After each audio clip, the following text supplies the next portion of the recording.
देखो बिना माइक के मैं बोल रही हूँ और आपकी सबकी आवाज तो मेरी जगह जा रही है, तो कोशिश करो। कर्मचारी एकता जिंदाबाद, कर्मचारी एकता जिंदाबाद, कर्मचारी एकता जिंदाबाद। आवाज दो, हम एक हैं, आवाज दो, हम एक हैं। लाल जुल्म की टक्कर पे संघर्ष हमारा नारा है। का परिचय।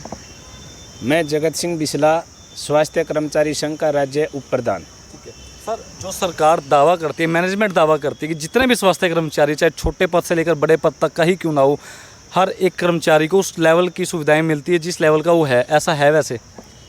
देखिए, हम एनएचएम के जितने भी कर्मचारी हैं 20 से 25 साल से हम एनएचएम में काम कर रहे हैं। आज से 3-4 साल पहले हमारी सैलरी होती थी 8,000, 12,000, 9,000। 2018 के अंदर सरकार के साथ हमने संघर्ष करके एक सम्मानजनक वेतन प्राप्त किया था। थोड़ा थोड़ा हमारा गुजारा, हमारे बच्चे भी एक सम्मानजनक ज़िंदगी जीनी शुरू कर दी थी, हम भी एक समाज के अंदर सम्मानजनक स्थिति में बैठना शुरू कर दिया था। लेकिन अभी 4 दिन पहले सरकार ने एक तुगलकी फरमान जारी कर दिया कि भाई जो इनको 2018 में इनका वेतन बढ़ाया गया था, इनको सेवा नियम का लाभ दिया गया था, इसको तुरंत मिशन निदेशक को लेटर लिखा जाए। फाइनेंस डिपार्टमेंट की तरफ से लेटर आया भी, उसने बोला कि इनके जो सेवा नियम और ये जो पे ग्रेड के हिसाब से सैलरी दी जा रही थी, इसको वापस लिया जाए और इनको यथा पुराने वाली जो यथा स्थिति थी उसके अंदर इनको भेज दिया जाए, वो 8, 10, 12 हज़ार रुपये। तो इसमें कहाँ सरकार कर्मचारियों को देख रही है, कहाँ कर्मचारियों को सुविधा दे रही है, सिर्फ शोषण के अलावा कुछ नहीं कर रही। हाँ, कोरोना महामारी आई, इसके अंदर हमने योद्धाओं की तरह हमारे कर्मचारी एनएचएम के स्वास्थ्य विभाग का कोई भी कर्मचारी हुआ, चाहे वो कच्चा पक्का कोई भी हुआ, सभी ने योद्धाओं की तरह लड़ाई लड़ी और समाज को एक अच्छा वातावरण देने की कोशिश करी और समाज को बचाया भी, बहुत से लोगों की जान बचाई। लेकिन सरकार द्वारा हमारा शोषण पहले भी किया जा रहा था और अब हमारे को और भी शोषित करने की कोशिश की जा रही है, जिसके विरोध में हम यहाँ 3 दिन के लिए हड़ताल पर बैठ गए हैं। 9 तारीख को भी हमने हड़ताल करके सरकार को चेताने की कोशिश की थी, लेकिन सरकार उसमें नहीं चेती। आज मजबूरन हमारे को जो तुगलकी फरमान सरकार द्वारा जारी करवाए गए हैं अपने अधिकारी चमचों के द्वारा, उनके विरोध में 3 दिन के लिए यहाँ पर बैठे हैं। एक बात है सर, कहीं ना कहीं बात करूँ, आज कोई जितने कर्मचारी आपके साथ बैठे हैं सब में एकजुटता दिख तो रही है, क्या सभी एकजुट हैं? और है तो आपने कोई ज्ञापन सौंपा अभी? हमने आज से 1 महीना पहले सरकार को ज्ञापन दे दिया था, हमारे अधिकारियों को, उच्च अधिकारियों को ज्ञापन दे दिया था और 9 तारीख को सांकेतिक हड़ताल भी करी थी। और सभी कर्मचारियों के अंदर रोष है, क्योंकि सरकार के इशारे पर कुछ उच्च अधिकारियों ने कर्मचारियों को पेट पर लात मारने की कोशिश करी है। तो सभी के अंदर रोष है, सभी में एकजुटता है। और हमारे ज़िले के अंदर 750 एनएचएम के कर्मचारी हैं। मेरे ख्याल में 750 के 750 कर्मचारी आज हड़ताल पर है। कोई एक का दुक्का कोई बीमारी या कोई अन्य छुट्टी के कारण हो सकता है, साथी को पता ना हो, लेकिन हरियाणा के अंदर 14,000 कर्मचारी है और 14 के 14,000 कर्मचारी आज हड़ताल पर हैं। सर, फिलहाल आपको जनता देख रही है, प्रशासन देख रहा है, मुख्य मांग क्या है आपकी फिलहाल?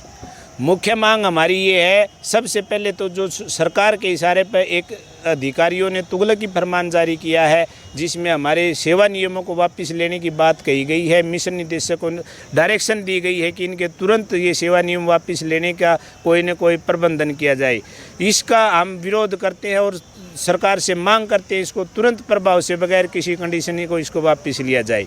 और जो माननीय मुख्यमंत्री जी ने 1 नवंबर हरियाणा दिवस पर कर्मचारियों को एक कोरोना योद्धा मानते हुए अच्छा काम करने के लिए 7वें वेतन आयोग का एक सैद्धांतिक मंजूरी प्रदान की थी, उसको तुरंत प्रभाव से इन अधिकारियों से लागू करवाने का कष्ट करें। यही हमारी मुख्य 2 मांगे हैं। और भी मांगे हमारी बहुत हैं जो हम शोषित होते आ रहे हैं। हमारी वेतन विसंगतियां हैं, जिसमें हमारे कुछ संगठन को तोड़ने के लिए कुछ कर्मचारियों के वेतन ज़्यादा, कुछ के कम कर दिए थे, उस फाइल को भी दुरुस्त किया जाए। हमारी छुट्टियां हैं, छुट्टियों में भी हमारे को 3 से ज़्यादा छुट्टी लेने की अनुमति नहीं है। अगर हम लगातार 3 छुट्टी ले ले तो हमारे को पता नहीं कहाँ से परमिशन देके दोबारा नौकरी पे आना पड़ता है।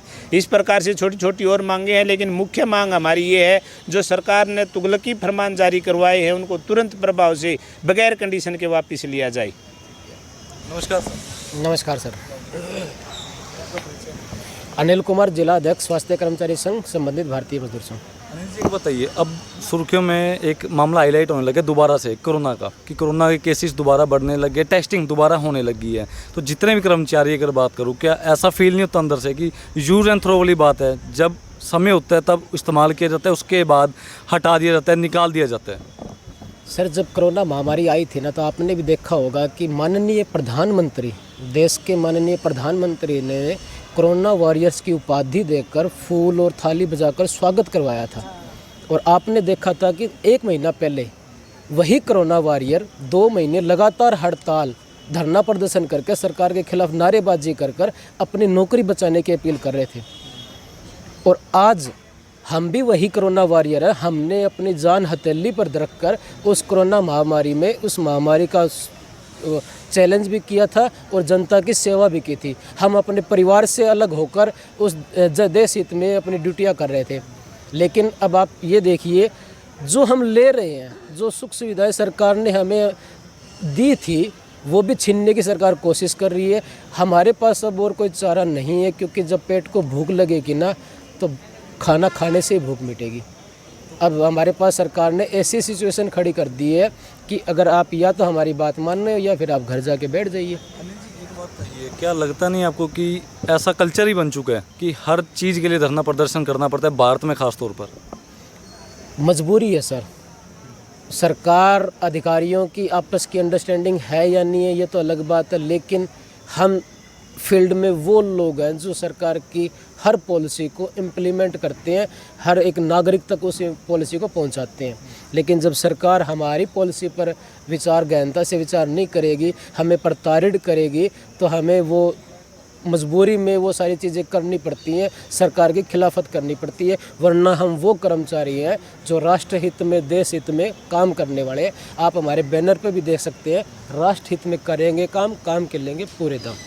काम से कर्मचारी कभी मनाही नहीं करता, लेकिन जब कर्मचारी का मनोबल तोड़ा जाएगा, उसको परेशान किया जाएगा, तो मजबूरीवश वो दरी पे आएगा और सरकार के खिलाफ आंदोलन करेगा। तो आपको कहीं ऐसा नहीं लगता कि आम जन भी इस लड़ाई में पिस रहे हैं, परेशान हो रहे हैं? और आम जनता की अगर बात करूँ, जो भी जितने भी मरीज़ यहाँ पर आते हैं, आम जन भी परेशान होते होंगे? बिल्कुल परेशान हो रहे हैं। और मैं आम जन से आपके माध्यम से अपील कर रहा हूँ कि आम जन ने ही सरकार को बनाया है। आम जन जब तक सवाल नहीं करेगा, हम भी हमारे माँ बाप भी ने भी वोट दिया है, हमने भी वोट दिया है, हम भी जनता है, कर्मचारी बाद में है। अगर जनता परेशान होगी तो जनता को सोचना पड़ेगा। ऐसी सरकार का कोई फ़ायदा नहीं है जो आपके लिए परेशानी पैदा करे। बिल्कुल। तो फिलहाल जितने भी कर्मचारी हैं उनकी तरफ से कोई मैसेज देना चाहते हैं छोटा सा प्रशासन और सरकार को? मैं प्रशासन और सरकार को यही मैसेज देना चाहता हूँ, हम स्वास्थ्य विभाग के वो कर्मचारी हैं जो आपके देश हित में तत्पर रहते हैं। 24 आवर हमारी एम्बुलेंस सेवा 24 घंटे चलती है। हमारी स्टाफ नर्स बहनें 24 घंटे डिलीवरी बच्चे पैदा कर सर्विस देती हैं। और हमारी ANM बहनें कोविड के टीकाकरण, सैंपलिंग हर एक काम करती हैं। तो मेरी सरकार और प्रशासन से यही अपील है कि आप कर्मचारियों को मजबूर ना करें कि कर्मचारी सर पे कफन बांधकर अनिश्चितकालीन हड़ताल पे चले जाएं, जिससे कि जनता की परेशानी बढ़े। जनता ने आपको सरकार बनाई है जनता ने, तो जनता को परेशान ना करें। हमारी मांगों पर जल्द से जल्द संज्ञान लेकर एक सकारात्मक मैसेज जनता को दें, ताकि स्वास्थ्य की सेवाएं जो जनता का मूलभूत अधिकार है वो उनको प्रॉपर मिलती रहे। जितने भी शहरवासी, प्रदेशवासी वीडियो को ज़्यादा से ज़्यादा शेयर करें, और इन जितने भी कर्मचारी योद्धा जितने भी बैठे, चाहे महिला वर्ग की बात करूँ या फिर पुरुष वर्ग की, प्रशासन और सरकार से यही अनुरोध है कि कृपया कर इस मामले का निपटारा करें, ताकि ये सभी के सभी कर्मचारी अपनी ड्यूटियाँ, अपनी सेवाएं आम जन तक दोबारा पहुंचा पाएं और ऐसा दिन इन्हें दोबारा ना देखना पड़े।